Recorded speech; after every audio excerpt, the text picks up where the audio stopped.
Bismillahirrahmanirrahim. Innal hamdalillah nahmaduhu wa nasta'inuhu wa nastaghfiruh wa na'udzu billahi min shururi anfusina wa min sayyiati a'malina may yahdihillahu fala mudilla lahu wa may yudlil fala hadiya lahu wa asyhadu an la ilaha illallah wahdahu la syarika lahu wa asyhadu anna Muhammadan abduhu wa rasuluh, amma ba'du. Kita melanjutkan kitab Ar-Ruh yang ditulis oleh Imam Ibnul Qayyim rahimahullah ta'ala. Dan kita masuk di bab yang ke-6. Beliau berkata, faslun wa ammal mas'alatu sadisatu, sedangkan pertanyaan ke-6, wahya anna ruha hal tu'adu ilal mayyiti fi qabrihi waqta su'al am la tu'adu. Apakah ruh dikembalikan kepada jasad di kuburan ketika ditanya atau tidak dikembalikan? Yaitu maksudnya di sini ada pembahasan yang penting, yaitu ketika orang meninggal dunia, kemudian dia masuk di alam kubur atau alam barzah, maka nanti datang dua malaikat, yaitu malaikat Munkar dan Nakir, kemudian mendudukkan orang itu, kemudian malaikat bertanya kepada orang itu dengan beberapa pertanyaan. Dan di sini ketika orang itu ditanya, pertanyaannya apakah ketika ditanya itu rohnya kembali kepada jasad, menyatu dengan jasad atau tidak? Atau dengan bahasa lain, apakah pertanyaan itu hanya untuk roh saja, yaitu yang ditanya itu hanya rohnya saja tanpa jasad, atau pertanyaan itu untuk roh dan jasadnya? Jadi ketika ditanya di alam kubur, man rabbuka, yaitu pertanyaan-pertanyaan seperti ini itu untuk roh saja, sehingga yang ditanya cuma roh, jasad tidak ditanya. Atau yang ditanya itu adalah roh dan jasadnya. Maka beliau mengatakan di sini pembahasan ini, beliau mengatakan, faqad kafana Rasulullah sallallahu alaihi wasallam amra hadhil mas'alati. Dan alhamdulillah Rasulullah sudah menjelaskan atau sudah menjawab pertanyaan-pertanyaan seperti ini, yaitu tentang kondisi ketika ditanya malaikat Munkar dan Nakir, apakah roh itu dikembalikan ke jasad atau tidak? Maka beliau mengatakan alhamdulillah Rasulullah sudah menjawab masalah ini. Wa aghnana an aqwalin nas, dan pasti jawaban Rasulullah lebih cukup, yaitu sudah cukup daripada kita harus mendatangkan pendapat-pendapat orang. Walaupun nanti beliau akan menyebutkan ada ulama yang menyelisih masalah ini, yaitu dan nanti akan beliau bantah habis-habisan di sini. Yaitu intinya di sini, intinya kalau berkaitan dengan pertanyaan malaikat Munkar dan Nakir itu kepada jasad saja, kepada ruh atau kepada jasad dan ruh. Maka beliau mengatakan alhamdulillah sudah jelas hadisnya, yaitu hadis dari Bara' bin Azib. Intinya dalam hadis ini, panjang hadisnya, menjelaskan bahwa ketika ditanya oleh malaikat Munkar dan Nakir, roh disatukan dengan jasad. Berarti yang ditanya itu adalah roh dan jasadnya. Jadi roh sama jasad itu sama-sama ditanya, bukan hanya rohnya saja, tapi roh dan jasad. Hadisnya dari Bara' bin Azib radhiyallahu anhu, beliau berkata, hadisnya panjang lebar, kunna fi janazatin fi baqi'il Gharqad, kami pernah ngiringi jenazah, di riwayat yang lain disebutkan jenazahnya orang Ansor, di Baqi'il Gharqad, di kekuburan Baqi. Zaman itu dijuluki kuburan Baqi itu dengan Baqi Gharqad. Kenapa dinamakan dengan Baqi Gharqad? Karena banyak tanaman gharqad. Banyak tanaman gharqad di kuburan Baqi, sehingga dinamakan dengan Baqi Gharqad. Apa itu gharqad? Gharqad itu tanaman yang nanti ketika terjadi peperangan besar antara kaum muslimin dengan Yahudi, tanaman ini, pohon ini tidak mau bicara. Tidak mau bicara. Tapi kalau tanaman yang lain, pohon-pohon yang lain ngomong, wahai orang muslim, di belakang saya ada orang Yahudi yang sembunyi, bunuhlah. Kecuali pohon gharqad. Sehingga pohon gharqad itu dikenal dengan gharqatul Yahud, ya, atau pohonnya orang-orang Yahudi.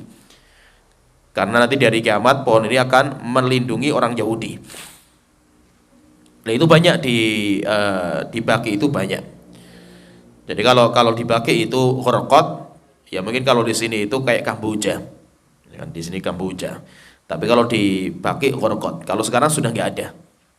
Sekarang sudah nggak ada, sehingga kuburan Baki itu kayak padang pasir, tanah lapang, nggak ada tanaman sama sekali. Setelah itu beliau cerita, fa'atana Nabi sallallahu alaihi wasallam faqa'ada. Beliau ketika sampai ke kuburan, rupanya liang lahat belum selesai. Jadi ketika itu liang lahatnya itu belum selesai digali, belum sempurna. Akhirnya Rasulullah sallallahu alaihi wasallam duduk, faqa'atna haulahu, dan kami pun juga ikut duduk di sekelilingnya Rasulullah sallallahu alaihi wasallam. Ka'anna ala ru'usina at-thair, seakan-akan di kepala kita itu ada burung. Maksudnya itu kita itu duduk bersama Rasulullah dan kita semuanya diam karena burung itu tidak akan hinggap di tempat yang bergerak. Dan itu adab di majelis ilmu. Adabnya majelis ilmu kalau zaman dulu itu, orang kalau sudah masuk di majelis ilmu kayak sholat, maksudnya apa? Diam, tenang, tidak banyak bercanda, tidak banyak bergerak, tidak banyak ngobrol. Kenapa? Karena ini majelisnya para malaikat. Yaitu majelis ilmu itu majelisnya para malaikat, majelisnya jin-jin muslim. Wa huwa yulhadu lahu, dan Rasulullah duduk, yang penggali kubur ya masih melanjutkan galian karena belum selesai waktu itu. Dalam riwayat yang lain Rasulullah itu beliau punya tongkat, yaitu beliau itu punya kayunya ditancapkan di tanah. Setelah itu Rasulullah itu menunduk, kepalanya menunduk, dan para sahabat semuanya diam. Setelah itu Rasulullah mengangkat kepalanya ke atas, kemudian setelah itu Rasulullah mengatakan a'udzu billahi min adzabil qabri. A'udzu billahi min adzabil qabri. A'udzu billahi min adzabil qabri. Saya berlindung kepada Allah Ta'ala dari azab kubur, saya berlindung kepada Allah dari azab kubur, dan saya berlindung kepada Allah dari azab kubur. Setelah itu Rasulullah mengatakan ta'awwadzu billahi min adzabil qabri. Berlindunglah kalian semuanya dari azab kubur. Sehingga para sahabat semuanya mengikuti bacaan Rasulullah, a'udzu billahi min adzabil qabri. Setelah itu Rasulullah bercerita panjang lebar. Beliau berkata, innal abdal mu'min idza kana fi iqbalin minal akhirati wa inqita'in minad dunya. Sesungguhnya seorang hamba yang beriman, ini cerita orang mukmin dulu. Hamba yang beriman, jika dia itu sudah harus melanjutkan perjalanan berikutnya, perjalanan di hari kiamat, dan dia sudah berakhir fase kehidupan dunia, yaitu ajalnya sudah datang. Nazalat ilaihil malaikatu, para malaikat turun, ka'anna wujuhahum syamsu, wajah mereka seperti matahari yang bersinar, yaitu wajah mereka itu terang benderang. Dan itu terkadang itu malaikat-malaikat ini bagi orang yang mau mati itu bisa melihat. Jadi orang yang sudah mau meninggal itu terkadang melihat kejadian-kejadian seperti ini, di mana orang yang masih hidup nggak tahu. Dan itu kejadian banyak orang-orang seperti ini. Orang ketika mau meninggal dunia itu dia melihat sesuatu yang kita nggak melihat. Kenapa? Karena biasanya kalau sudah mau meninggal dunia itu alam ghaib disingkap semua, dibuka. Tabir alam ghaib itu dibuka. Nah itu kenapa kok yang tidak melihat alam kubur itu hanya manusia dan jin? Kenapa kok binatang enggak? Binatang ditampakkan sehingga binatang itu bisa melihat, binatang itu bisa mendengar. Kenapa kok manusia dan jin? Karena mereka diperintahkan beriman kepada yang ghaib. Dan ghaib itu apa? Sesuatu yang enggak terindra. Lah orang yang mau mati, dia sudah tidak ada taklif lagi. Jadi tidak ada beban syariat, nggak ada. Orang kalau sudah datang ajal, beban syariat sudah nggak ada. Sehingga ketika beban syariat itu nggak ada, namanya taklif. Taklif itu sudah nggak ada, akhirnya yang gaib itu ditampakkan. Karena dia mau beriman pun nggak ada manfaatnya. Yaitu kalau dia mau bertobat pun nggak diterima tobatnya, karena sudah selesai. Nah itu ketika binatang mereka itu tidak dibebankan syariat, maka binatang ditampakkan. Sehingga binatang itu sering dia itu nangis terhadap binatang itu. Terkadang binatang itu kalau melewati kuburan orang-orang kafir, dia itu sampai lari. Itu Imam Qayyim menyebutkan banyak cerita seperti itu. Jadi maksudnya itu terkadang banyak nanti orang-orang kalau mau meninggal dunia itu melihat malaikat-malaikat ini. Dimana kita itu nggak tahu apa maksudnya. Bapak kita mau meninggal misalkan, bapak kita ngomong-ngomong gitu loh. Maksudnya apa gitu loh? Kita kan nggak tahu kan gitu. Dan rupanya banyak cerita seperti itu banyak. Ada teman yang cerita itu ketika mau meninggal, bapaknya ketika mau meninggal itu dia ngomong sama putranya, nak, itu kok banyak tamu-tamu di luar rumah yang pakai jubah-jubah itu siapa itu? Gitu. Suruh masuk mereka itu. Hanya keluar, nggak ada orang sama sekali gitu. Akhirnya anaknya suruh bersihkan rumahnya, nak bersihkan rumahnya, dibersihkan rumahnya sampai bersih. Setelah itu anaknya keluar sholat Jumat, bapaknya sudah meninggal. Jadi maksudnya itu ketika ajal datang berarti pintu tobat sudah tertutup. Sudah tertutup, pintu tobat sudah nggak ada, sudah tertutup, maka perkara ghaib baru dibuka. Nah itu kenapa ketika orang itu matahari terbit dari barat, orang itu beriman nggak ada manfaatnya, yaitu orang mau bertobat beriman nggak diterima, karena sudah melihat gitu. Orang sudah bukan alam ghaib lagi gitu. Jadi maksudnya itu ketika orang itu ajalnya mau datang, sudah ajalnya datang, dia harus melanjutkan fase berikutnya, harus pindah alam, melanjutkan fase berikutnya dan dia harus tinggalkan karena sudah selesai kehidupan dunia selesai. Maka nanti akan turun malaikat yang banyak sekali dan wajah malaikat itu kayak matahari, terang benderang wajahnya itu. Fajalasu ma'ahu muddal basar, dan malaikat-malaikat ini duduk di sebelahnya orang itu sejauh mata memandang. Yaitu banyaknya malaikat itu banyaknya sejauh mata memandang. Itu berarti malaikat-malaikat yang takziah nanti istilahnya. Tsumma yaji'u malakul mauti, setelah itu sampai datang satu malaikat pemimpinnya namanya Malakul Maut. Malakul Maut itu bukan nama, tetapi itu jabatan atau tugas. Dan hampir semua nama malaikat itu semuanya bukan nama. Semuanya itu adalah tugas. Tugasnya malaikat. Yang nama itu cuma, sebagian mengatakan nama itu cuma 8. Nama, malaikat yang punya nama sampai kepada kita itu cuma segitu saja 8. Lainnya nggak ada.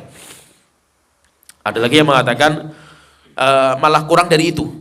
Siapa itu? 7. Ada yang mengatakan 7. Siapa itu? Jibril, Mikail, Israfil, Harut, Marut. Harut, Marut ada juga itu nama. Harut dan Marut, kemudian Mungkar, Nakir. Selain itu bukan nama.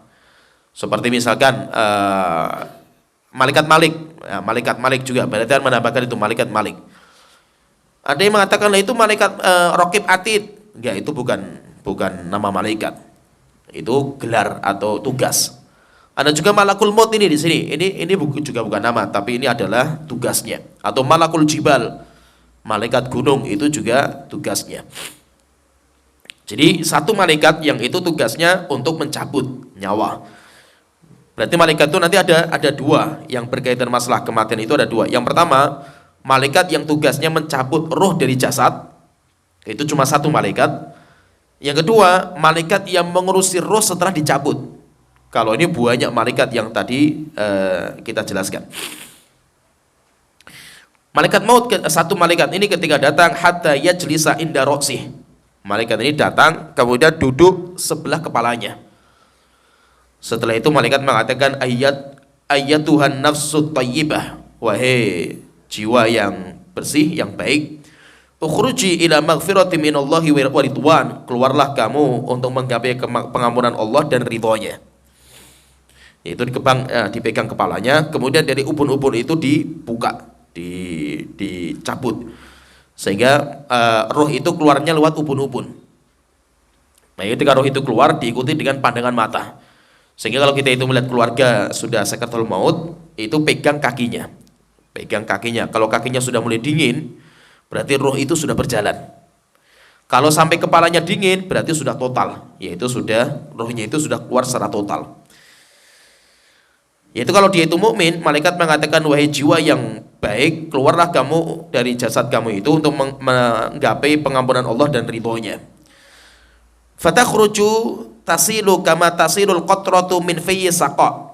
Rasulullah mengatakan kemudian setelah itu rohnya itu keluar, mengalir dengan mudah, bagaikan seperti mulut tiku air yang keluar dari mulut tikus.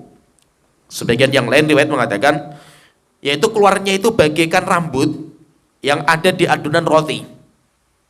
Adonan roti yang masih basah, ada rambut, kemudian rambutnya ditarik dengan mudah, gampang. Nariknya itu gampang. Jadi rohnya itu keluarnya itu mudah. Kalau dia itu beriman. Tapi semudah-mudah sakratul maut atau semudah-mudah keluarnya roh dari jasad itu sangat menyakitkan. Karena Nabi kita Muhammad SAW manusia paling suci saja itu, beliau juga merasakan sakitnya sakratul maut.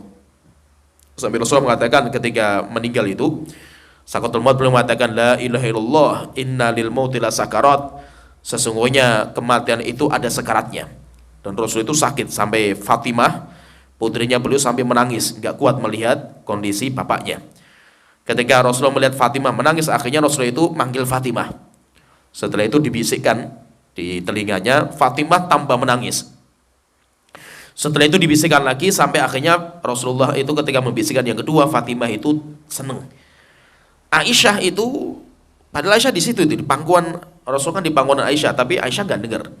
Nah, ketika meninggal ditanya Fatimah, apa yang dibisikkan sama Rasulullah? Kok pertama kamu nangis, tambah tangisannya, kemudian yang kedua kamu seneng. Yang pertama kata Rasulullah mengatakan karena Rasulullah akan meninggal dunia, sehingga tangisan saya semakin banter. Kemudian yang kedua, kenapa saya tertawa? Karena Rasulullah mengabarkan ahlul bait saya, keluarga saya yang pertama kali menyusul beliau itu adalah Fatimah. Dan rupanya benar, 6 bulan setelah Rasulullah meninggal, Fatimah juga meninggal dunia. Jadi maksudnya itu walaupun sakaratul maut itu mudah bagi orang yang beriman, tapi itu sangat menyakitkan. Tetapi yang perlu kita pahami, sakaratul maut yang sakit bagi orang yang beriman itu sebagai penghapus dosa-dosa. Jadi kalau orang misalkan orang mukmin, sakaratul mautnya sakit dia itu, maka sakaratul mautnya itu sebagai penghapus dosa. Dengan itu dosa-dosanya akan dihapus, kayak musibah lah gitu. Kayak musibah. Jadi nggak harus kalau orang mukmin itu meninggalnya itu mesti gampang. Nggak lazim. Nggak harus. Demikian juga tidak harus juga orang kafir itu meninggalnya susah. Terkadang ada orang kafir yang gampang sekali. Kita lihat lahirnya itu kok mudah keluarnya itu. Ada orang mukmin yang keluarnya itu susah sekali rohnya itu, dan itu semuanya sebagai ujian bagi orang yang beriman, sebagai penghapus dosa-dosa dia. Kemudian Rasulullah mengatakan fa idza akhadhaha lam yada'uha fi yadihi tarfata ainin hatta ya'khudhuha. Ketika sudah keluar, maka rohnya itu dipegang sama malaikat. Dipegang sama malaikat. Ketika sudah dipegang sama malaikat, maka roh malaikat yang buahnya tadi mengambil rohnya. Faja'aluha fi dzalikal kafan wa dzalikal hanud. Kemudian rohnya dibungkus dengan kain kafan dan diberikan minyak wangi dari surga. Wa yakhruju minha ka'atyabi nafhati miskin wujidat ala wajhil ardi. Setelah itu keluar dari orang itu, rohnya orang itu, bau yang sangat harum, tidak pernah ada wangi-wangian yang paling harum di dunia kecuali baunya orang mukmin itu. Fayas'uduna biha fala yamurruna biha ala mala'in minal malaikati illa qalu. Akhirnya diangkat, yaitu rohnya itu diangkat ke atas. Jadi kayak diiringi. Jadi iring-iringan jenazah. Iring-iringan jenazah. Jadi nanti iring-iringan itu ada dua, ada iring-iringan jasad. Yang diiringi itu adalah jasad, itu kita manusia ketika ngiringi jasadnya ke alam kubur atau di kuburan. Kemudian yang kedua, iring-iringan para malaikat. Jadi rupanya ada malaikat yang ditugaskan untuk ngiringi roh yang keluar, dibawa ke atas langit. Nanti setiap melewati malaikat di atas langit, maka nanti malaikat itu semuanya bertanya, karena baunya harum sekali. Maka malaikat mengatakan, man mahadha ruhu thayyib. Ini rohnya siapa yang sangat indah ini, yang sangat bagus sekali. Maka malaikat yang mengangkat mengatakan, fulan bin fulan bi ahsani asma'ihi allati kanu yusammunahu biha fid dunya. Disebutkan nama terbaik yang pernah dinamakan sama orang itu di dunia. Menunjukkan apa sunnahnya itu, kalau kita itu punya nama yang tidak baik, ganti dengan nama yang baik. Kalau tidak bisa diganti di legalitas, minimal panggilan. Minimal panggilan. Lah kalau di Arab itu ada panggilan terbaik. Kalau ada orang, cara manggil yang terbaik itu pakainya kunyah. Pakainya abu kalau dia laki-laki, atau ummu kalau dia itu perempuan. Jadi kalau misalkan ada orang namanya kalau kita tanya nama kamu siapa, namanya ini misalkan. Artinya apa? Ya nggak tahu artinya. Yang penting bapak saya namakan itu. Nah, kalau nama yang tidak baik seperti itu, ya sudah. Kalau ditanya orang kamu siapa? Oh saya itu Ummu Fulan. Saya Abu Fulan. Walaupun apa saya nggak punya Fulannya itu nggak tahu. Saya Abu Muhammad misalkan. Walaupun saya nggak punya Muhammad gitu. Saya nggak punya anak namanya Muhammad, nggak apa-apa. Aisyah itu kunyahnya Ummul Mukminin Ummu Abdillah.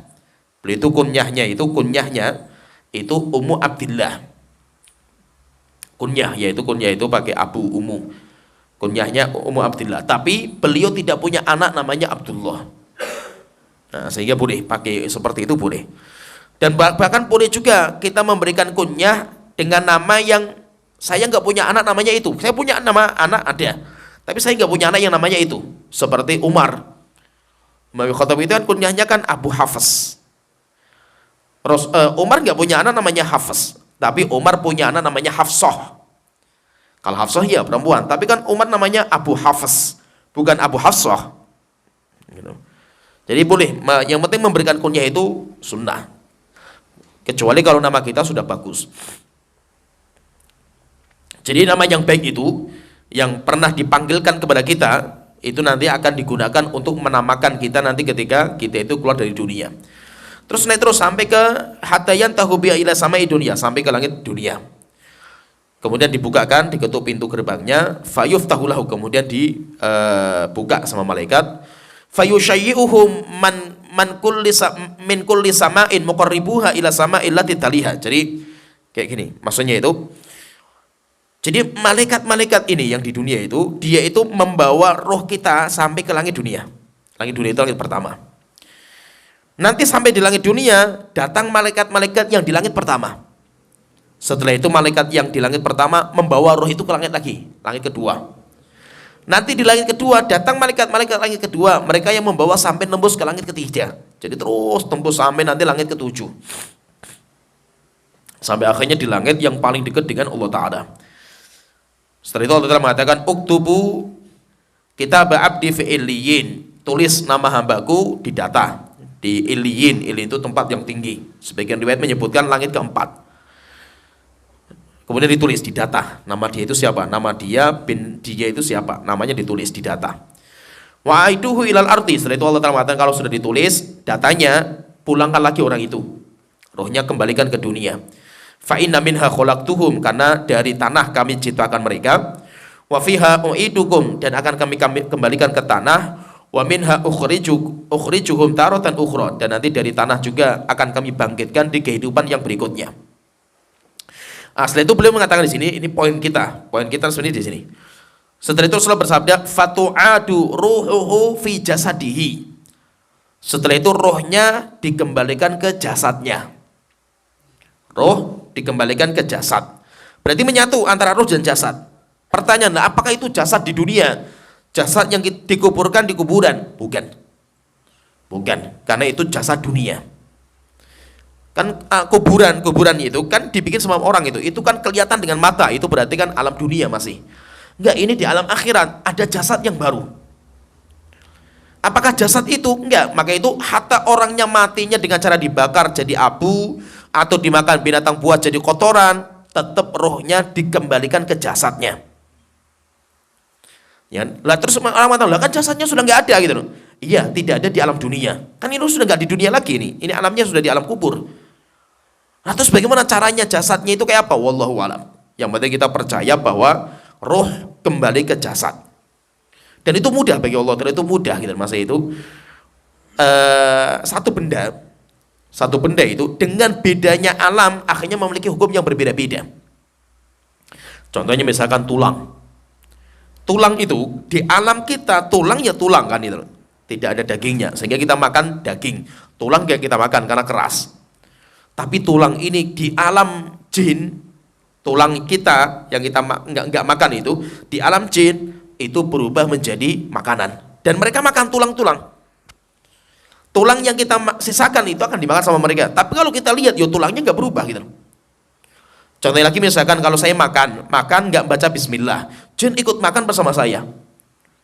Orang kalau bilang, mana kok nggak berkurang itu? Kita katakan itu kan alam lain gitu. Jadi nggak harus kalau jin itu makan makanannya kelihatan berkurang kayak kita grogoti makan, enggak. Karena itu alam dunia, ini alam beda gitu. Dan itu bagi Allah gampang, bagi Allah menciptakan sesuatu yang berbeda alam itu mudah bagi Allah Ta'ala. Jadi intinya gini, intinya itu di alam dunia kita punya jasad, di alam kubur kita juga punya jasad, di alam akhirat kita juga punya jasad. Apakah jasadnya seperti kita ini? Enggak.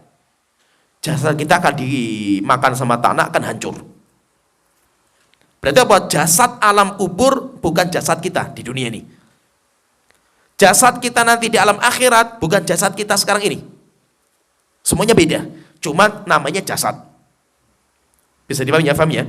Tapi terus bagaimana caranya? Wallahu alam. Kalau caranya kita nggak tahu. Itu maha besarnya Allah Ta'ala. Wong tulang saja itu kita menjadi tulang, di jin jadinya daging. Kotoran binatang kita itu kotoran, di alam jin jadinya rumput bagi binatangnya mereka. Berarti kan satu benda, karena beda-beda alam itu sudah berubah gitu.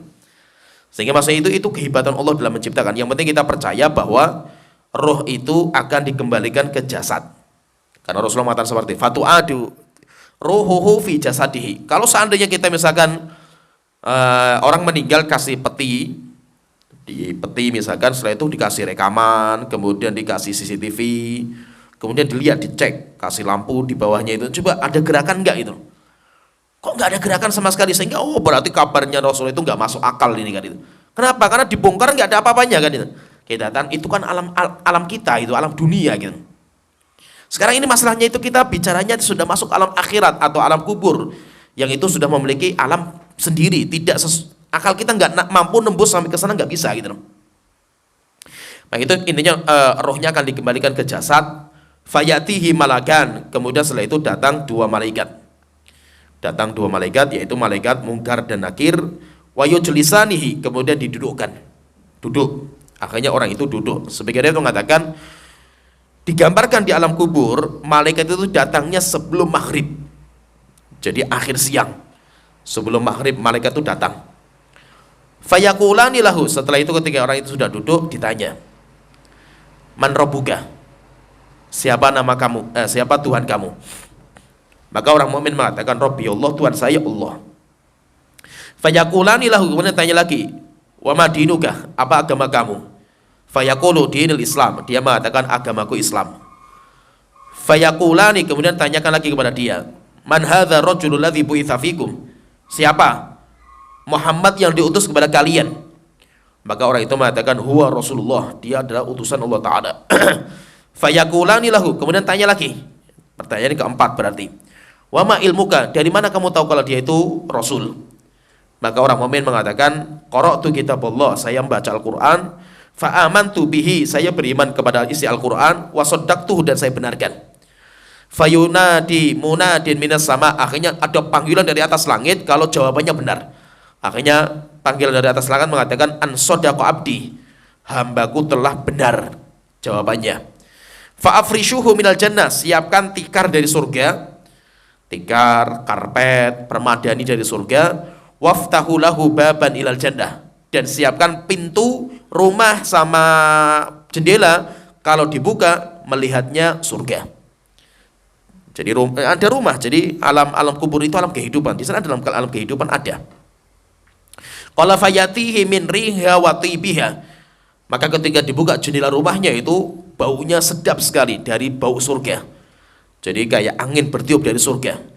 Wa yufsahu lahu fi qabrihi mudda basarihi, dan kuburannya diluaskan sejauh mata dia memandang. Wa yatihi rajulun hasanul wajhi hasanul thiyab, setelah itu tiba-tiba datang orang yang bertamu di rumahnya, dan ini akan menyertai dia. Orang yang wajahnya indah, pakaiannya juga bersih, demikian juga baunya wangi. Kemudian orang itu tanya kepada orang yang datang ini. Jadi orang ini datang, yaitu ada tamu datang. Setelah itu tamu ketika datang, tamu itu mengatakan absyir billadzi yasuruka, kabar gembira kepada kamu terhadap apa-apa yang membuat kamu itu akan bahagia. Hadza yaumukal ladzi kunta tu'ad, ini hari yang dimana kamu ketika di dunia dijanjikan dengan hari ini. Fayaqulu lahu, akhirnya orang ini tanya sama yang datang itu, man anta, siapa sih kamu itu? Fawajuka wajhul ladzi yaji'u bil khair, wajah kamu itu wajah yang mendatangkan kebaikan, yaitu kalau saya itu melihat kamu itu, saya itu senang, saya itu gembira. Fayaqulu lahu, maka akhirnya orang ini berkata, ana amaluka soleh, saya adalah amal soleh yang kamu kerjakan. Akhirnya orang ini mengatakan, Robbi aqimis sa'ah, Tuhanku tolong segerakan datangnya hari kiamat, hatta arji'a ila ahli wa mali, sehingga saya kumpul lagi bersama anak-anak saya dan saya bisa kumpul lagi dengan harta saya. Ini pertama, cerita yang pertama kalau dia itu orang mukmin. Berarti orang mukmin ketika ditanya, intinya pembahasan kita itu ketika ditanya, roh itu dikembalikan ke jasad. Sehingga pertanyaan orang mukmin adalah pertanyaan untuk roh dan jasadnya. Setelah itu Rasulullah lanjutkan lagi, wa innal abdal kafir, sedangkan hamba yang kafir, idza kana fin qita'in minad dunya wa iqbalin minal akhirah, jika sudah berakhir kehidupan dunia dan dia melanjutkan lagi perjalanan berikutnya dari kiamat di alam akhirat, nazara ilaihi minas sama'i malaikatun sudul wujuh, maka turun para malaikat yang wajah mereka hitam kelam, wajahnya menyeramkan.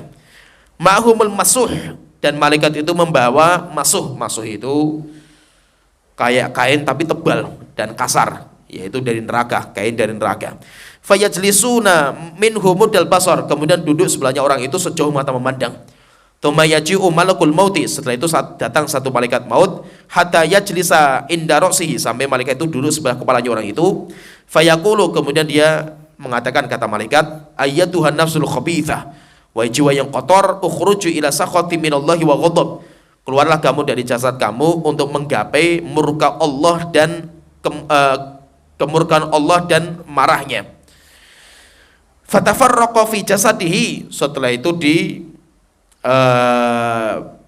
pecuti atau diputuskan semua urat nadinya. Fayantazi'uha, kemudian ditarik rohnya itu dengan kasar, kama yuntaza'us safud minasufil mablul, sebagaimana kalau ada orang dia itu membawa kail jangkar, kemudian ditusukkan ke kain goni, kemudian ditarik sampai akhirnya kainnya itu sobek. Yaitu nanti orangnya juga seperti itu. Bahkan kalau ada ayat yang lain disebutkan wal malaikatu basitu aidihim, orang-orang kafir itu malaikat ketika yang datang banyak tadi itu, malaikat itu merumuni orang itu dan membentangkan tangannya, yaitu apa, mukuli orang itu, jadi dihajar sama para malaikat, sehingga orang itu ketika meninggal dunia itu kayak bolak-balik kesakitan. Kenapa? Karena dia dihajar sama para malaikat. Fayakhuduha, sampai akhirnya bisa diambil, rohnya diambil, dikeluarkan. Fa idza akhadhaha lam yada'uha fi yadihi tarfat 'ainin, ketika sudah dipegang sama malaikat, setelah itu diambil sama malaikat yang jumlahnya banyak tadi. Kemudian setelah itu dibungkus dengan kain kafan tapi dari neraka. Wa yakhruju minhu ka'antani rihi jifatin wujidat ala wajhil ardi, sampai akhirnya keluar dari rohnya orang itu bau bangkai yang paling busuk. Tidak pernah ada bau busuk di dunia seperti bau busuknya orang itu. Fala yamurruna biha ala mala'in minal malaikati illa qalu man hadzal rihul khabith. Setiap naik ke atas langit, malaikat semuanya terganggu dengan bau busuknya. Akhirnya malaikat bertanya, siapa rohnya yang busuk ini? Maka malaikat mengatakan fulan bin fulan, nama dia dan nama bapaknya. Bi aqbahi asma'i lati kana yusammu bahu fid dunya, disebutkan nama paling jelek yang pernah dinamakan sama orang itu di dunia. Hatta yuntaha biya ila sama'i dunya, setelah itu sampai ke langit dunia, langit pertama berarti itu. Maka malaikat yang membawa ini ngetuk pintu gerbang langit pertama, fala yuftahu lahu, tapi malaikat penjaga pintu gerbang tidak sudi membukakan. Akhirnya setelah itu dilempar, rohnya dilempar dari atas sampai akhirnya ke bawah, sampai nembus nanti ke bumi, sampai ke lapisan bawah, yaitu ke neraka jahanam. Setelah itu nanti dari situ dicatat. Setelah itu Rasulullah membaca surat dari surat Al-A'raf ayat ke-40, la tufattahu lahum abwabus sama', orang-orang kafir tidak mungkin dibukakan pintu langit bagi mereka. Wala yadkhulunal jannah, apalagi masuk surga. Surga kan di atas langit. Kalau pintu langit saja nggak bisa tembus, apalagi surga. Hatta yalijal jamalu fi samil khiyat, walaupun ada onta yang bisa masuk di lubang jarum saja bisa, maka orang kafir itu tidak bisa masuk ke surga. Kemudian setelah itu Allah Ta'ala mengatakan uktubu kitabahu fi sijjin fil ardi sufla, data atau catat nama hambaku itu di sijil. Sijil itu tempat paling bawah, yaitu di bawah lapisan bumi paling bawah. Fatutrahu ruhuhu torhan, setelah itu malaikat itu ketika melepas rohnya itu dilepas dari atas, itu dibuang yaitu dibuang dengan kerasnya, karena mereka sudah tidak kuat juga membawa rohnya orang itu. Setelah itu Rasulullah membacakan surat Al-Hajj ayat ke-31, wa may yusyrik billahi faka'annama kharra minas sama. Siapa yang berbuat kesyirikan, seakan-akan dia itu terjun dari langit, dibuang dari langit, fatakhtafu tayru, kemudian disambar dengan burung, au tahwi bihi rihu fi makanin sahih, atau dilempar oleh angin yang bertiup dengan kencangnya.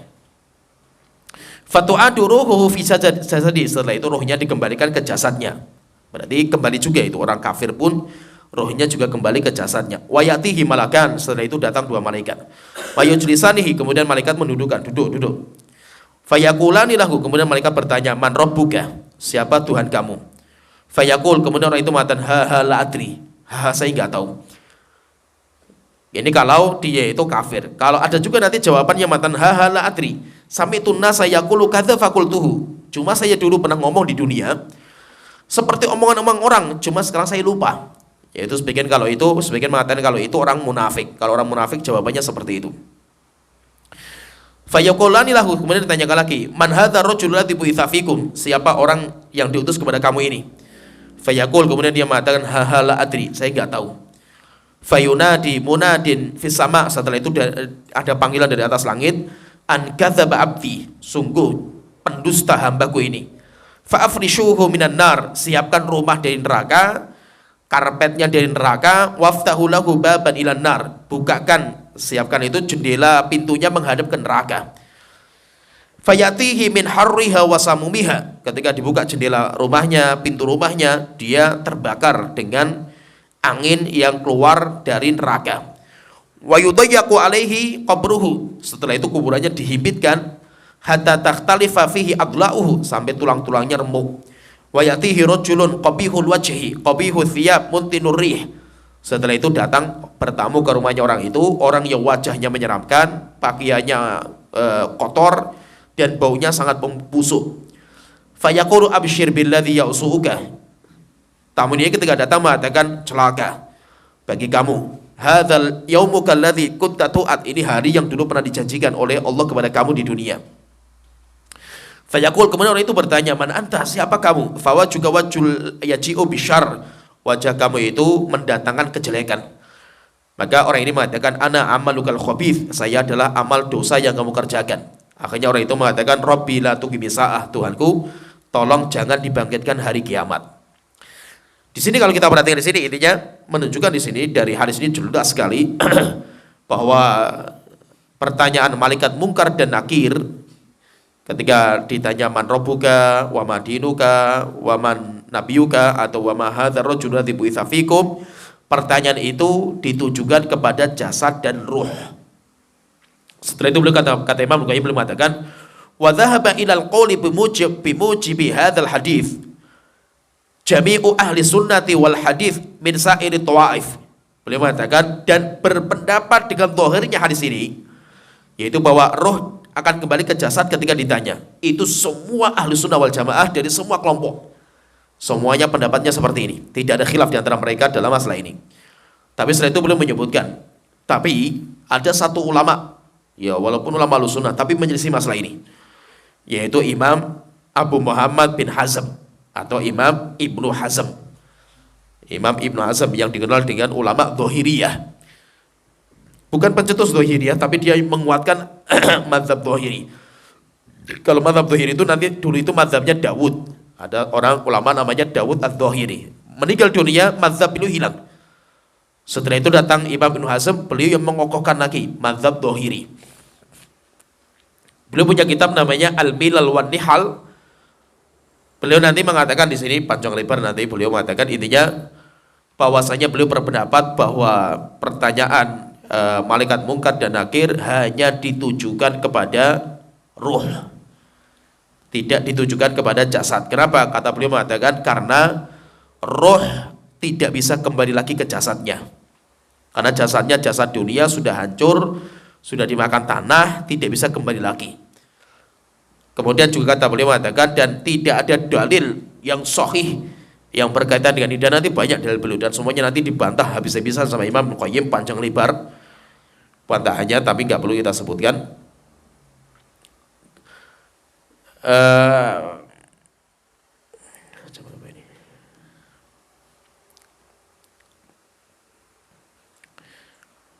Ada faidah penting disampaikan oleh Imam Qayyim ketika beliau membantah Imam Ibnu Hazm, yaitu tentang ketika dalilnya itu ayat qalu rabbana amattana thnataini wa ahyaitana thnataini. Intinya begini, Imam Ibnu Hazm mengatakan roh itu kalau sudah meninggal tidak akan ada hubungan lagi dengan jasad. Sudah jasadnya di tanah mati, selesai kan itu. Maka dibantah sama Imam Qayyim, beliau mengatakan bahwa roh akan memiliki hubungan dengan jasad dalam 5 alam. Di 5 alam itu ada hubungan, tidak bisa dilepaskan, ada hubungan, walaupun nanti hukumnya beda-beda setiap alam. Yang pertama, ta'alluquha bihi fi batnil ummi janinan. Yang pertama, keterkaitan antara roh dan jasad di dalam janin, di dalam rahim. Semuanya lemah, sehingga rohnya lemah, demikian juga jasadnya juga lemah, dan itu ada hubungan, ada keterkaitan. Kemudian yang kedua, ta'alluquha biha ba'da khurujihi ila wajhil ardi. Hubungan keterikatan antara roh dan jasad ketika sudah dikeluarkan dari perut ibunya, yaitu di alam dunia. Alam dunia itu antara jasad kita dan roh kita itu ada hubungan. Tapi alam dunia itu alamnya jasad, tapi roh itu mengikuti. Kemudian yang ketiga, ta'alluquha bihi fi halin naum. Keterkaitan hubungan antara roh dan jasad di dalam alam mimpi. Alam mimpi itu walaupun rohnya keluar, tapi masih ada kaitan. Masih ada kaitan. Sehingga kalau yang bermimpi itu rohnya, tapi jasad itu ikut merasakan. Kemudian yang keempat, ta'alluquha bihi bil barzah. Hubungan antara jasad dan roh di dalam barzah atau di alam kubur. Itu ada hubungan, ada hubungan. Kemudian yang ketiga, yang kelima, ta'alluquha bihi yauma ba'tsil ajsad. Hubungan antara roh dan jasad ketika nanti di alam akhirat. Beliau mengatakan wa huwa akmalu anwa'i ta'alluqiha bil badan. Dan di hari kiamat merupakan puncak kesempurnaan hubungan antara jasad dan roh. Semuanya sempurna. Semuanya sempurna. Maka ketika sempurna itu, akhirnya orang itu bisa melihat Allah. Orang itu bisa melihat malaikat dengan wujud aslinya, bisa melihat jin dengan wujud aslinya. Kenapa? Karena hubungannya itu sempurna. Kemudian ada faedah juga bagus disampaikan oleh Imam Ibnu Qayyim. Jadi banyak sekali bantahan, cuma tidak kita sebutkan. Beliau nanti membawakan juga dalil-dalil tadi, karena kata Imam Hazm katanya hadisnya dhaif. Akhirnya beliau menyebutkan banyak jalan. Setelah itu beliau mengatakan, setelah menyebutkan hadis-hadis yang mirip kayak tadi yang saya ceritakan, beliau mengatakan hadza haditsun tsabitun masyhurun mustafid. Hadis-hadis ini adalah hadis-hadis yang sahih dan masyhur di kalangan para ulama, dan mustafid. Mustafid itu jumlahnya banyak tapi nggak sampai mutawatir. Jadi nanti mustafid itu kalau kita belajar ilmu hadis itu di bawahnya mutawatir. Jadi hadis di bawahnya mutawatir itu namanya mustafid. Shahahahu jama'atun minal huffaz, dan hadis ini disahihkan oleh banyak sekali para ulama-ulama al-hadis. Wala na'lamu ahadan min a'immatil hadis ta'ana fihi. Bahkan kata Imam Qayyim, kami tidak mendapatkan satu ulama pun yang mengkritisi hadis ini. Bal rawahu fi kutubihim, bahkan ulama-ulama meriwayatkan hadis ini di kitab-kitab mereka, wa talaqawhu bil qabul, dan mereka menerima. Bahasa itu beliau mengatakan, wa ja'alahu aslan min usuliddin. Bahkan ulama-ulama kita menjadikan hadis ini sebagai usul agama. Usul itu pondasi agama, yaitu pondasi akidah. Dan akidah itu kan nanti ada dua. Agama itu ada dua, ada yang usul dan furu'. Ada usul dan furu'. Kalau furu' itu khilaf boleh. Tapi kalau yang usul tidak dibolehkan. Nah, beliau di sini pun mengatakan dijadikan hadis ini oleh para ulama di dalam usul. Usul, dan itu beliau mengatakan usul beliau. Sehingga para ulama-ulama itu sudah biasa, mereka mengatakan ini usul, ini furu, itu sudah biasa. Maka beliau mengatakan ulama-ulama Ahlussunnah memasukkan hadis ini dalam usul akidah. Sehingga kalau sudah jadi usul, siapa yang menyelisih ini maka dia ahlul bidah. Kemudian terakhir ucapan Imam Ibnu Qayyim terakhir sebelum ditutup bab ini, karena panjang sekali.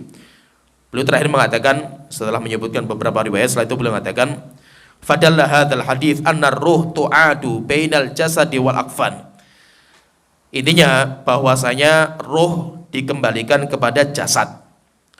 Dikembalikan kepada jasad. Wa hadza audun ghairu ta'alluq alladzi kana laha fid dunya bil badan. Dan fahami, kata beliau, ini bukan seperti roh dan jasad yang menyatu di dunia. Beda, ini sudah bukan dunia lagi. Ini sudah alam akhirat. Wa huwa nau'un akhar, itu jenis yang berbeda. Maksudnya itu di dunia itu saya menyatu antara roh dan jasad. Sehingga saya bisa hidup. Karena hidup kenapa? Karena jasad dan roh saya menyatu. Nanti di alam kubur juga sama juga, antara roh dan jasadnya menyatu. Tapi itu bukan kayak di dunia. Itu hukum sendiri lagi itu. Jadi itu sudah sendiri lagi. Wa ghairu ta'alluqiha bihi fi halin naum. Demikian juga tidak seperti orang ketika tidur. Tidur saya rohnya keluar, rohnya yang bermimpi, tapi jasadnya di dunia itu merasakan. Tidak, enggak seperti itu juga, beda lagi gitu. Karena itu alamnya beda-beda. Wa ghairu ta'alluqiha bihi fi maqarriha bal huwa audun khasun lil mas'alati. Yaitu ini pertanyaan atau kembali khusus ketika ada pertanyaan. Setelah itu terakhir beliau menutup bab ini dengan ucapan Syekhul Islam. Beliau mengatakan, kata Syekhul Islam Ibnu Taimiyah, qala Syekhul Islam, al ahaditsus shahihatul mutawatiratu. Hadis-hadis yang banyak dan sahih bahkan mutawatir, tadullu ala audir ruh ila badani waqta su'al. Menunjukkan bahwa roh kembali kepada badan jasad ketika ditanya. Wa su'alul badan bila ruh qaulun qalahu ta'ifatun minan nas.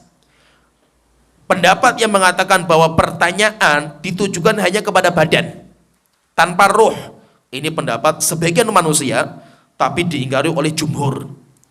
Diingkari oleh jumhur. Wa qabalahum akharun, demikian juga yang lain mengatakan qalu as-su'al lirruhi bila badan.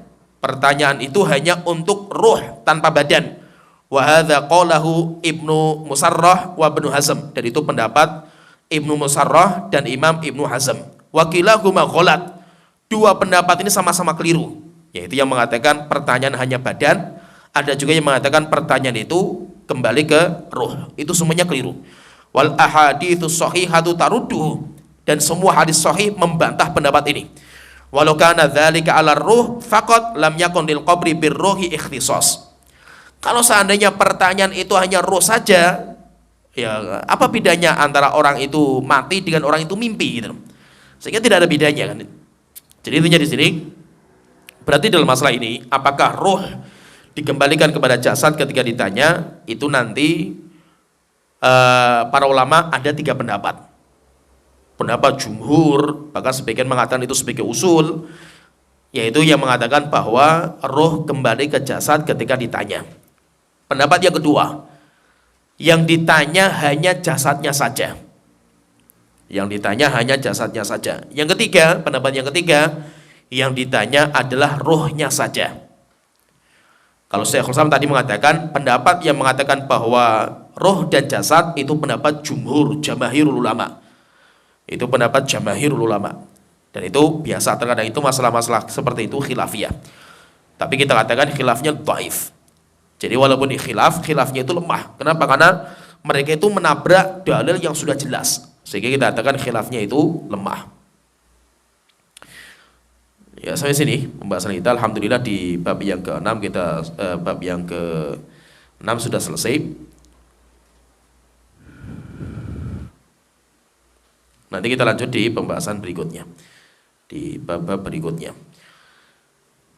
Sebenarnya ada fasal, tapi fasal itu ini tambahan sebenarnya, cabang dari yang